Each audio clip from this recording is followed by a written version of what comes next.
Lakshmi a 22 ans et elle va se marier dans un mois. Elle vit dans un petit village de l'État fédéral indien, Andhra Pradesh. La jeune femme revient de loin. Quand elle avait 7 ans, elle a contracté la lèpre. Elle et sa famille ont alors été mises au banc de la communauté.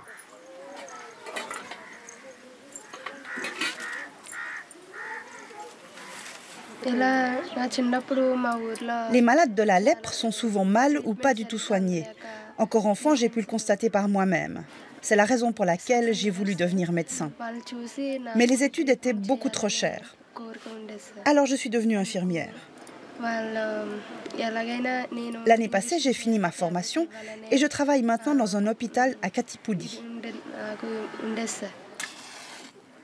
La lèpre peut être guérie si elle est détectée dès les premiers symptômes.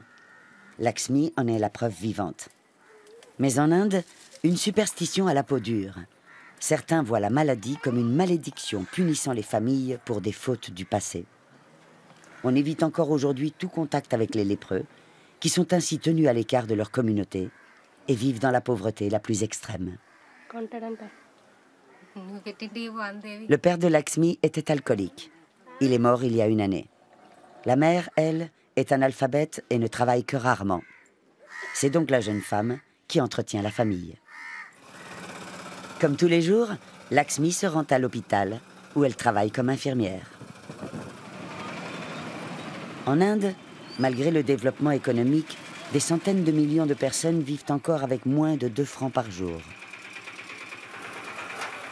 Le lépreux perd la sensation de la douleur et se blesse souvent sans s'en rendre compte. Ainsi, beaucoup de malades n'ont plus de doigts ni d'orteils.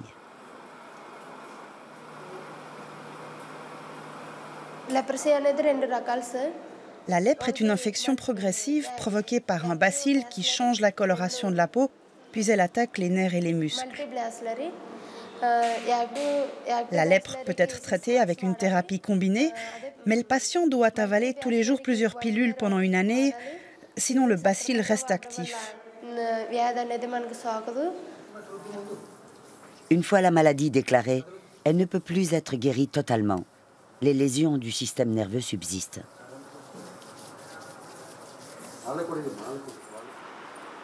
À l'hôpital, les patients sont examinés régulièrement pour diagnostiquer d'éventuels signes d'infection le plus tôt possible. La lutte contre la lèpre est aussi une lutte contre l'exclusion sociale dont souffrent les victimes. J'étais moi-même lépreuse et j'ai été guérie. Je veux contribuer à libérer le monde de la lèpre.